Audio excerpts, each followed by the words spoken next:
What's up guys, welcome back to my channel. So I ordered a 30cm ring light from OneDayOnly for about 599 if I'm not mistaken, and including shipping it was and VAT, everything was about 659 58 if I'm not mistaken. So the ring light arrived today, but then on the site when you try to order they tell you that it's going to arrive within 10 to 15 working days, but I think it came early because I wasn't expecting it so soon. And today my package came and it looks like this. So this is what the packaging looks like. I'm going to do an unboxing just to show you what is inside, how big the ring is, and also trying to figure out how this thing works. So let's unbox this ring light. Okay, I'm so excited. I've never had a ring light before and this is my first one, so I'm really excited about this, and I hope that somebody out there who's been wondering how big a 30cm ring light is will have an idea and also maybe try to buy it, because at the same time too it's quite affordable as well. It's not as much as what you see on Instagram and everywhere else, so it's quite affordable, and I hope you guys like it, and I hope I also like it as well, because you know I'm not sure what I'm going to unbox as well. I'm also curious to see how big it is, but from judging from the size of the box, everything seems like it seems like it's big enough. It's not that small. So let's get unboxing. Okay.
I'm done unboxing, and it came with the light, which looks like this in this packaging, along with the wires. I think this is the remote to switch on and off, and then here's another one as well. They're identical, they look the same, and also the USB plugs as well. And it also came with this tripod where it gets to stand on. It seems quite long, and it also came with this phone holder, and you know you're going to screw it there. So I'm just going to try and put it together. There's no manual though on how I should attach it, but I'll try my best.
This is what the ring light looks like. The tripod is quite long. You can adjust it to the length that you want, but I just tried to make it this long because I felt like it was just too high. There's no manual though in the box to show you how to put it together, but I just figured it out. It's not that difficult to figure out. You can easily figure it out. As you can see, the ring is not that big, but at the same time it's also big enough. I don't know if that makes sense. It's big enough. It's not too big, it's not too small as well. It's just proportional size, you know. It's one can actually be satisfied with this size.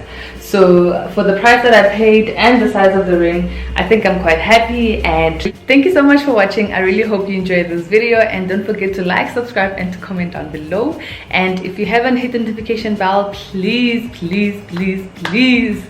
do click on the notification bell so that you can get notified every single time I post a video. I'll see you in my next vlog.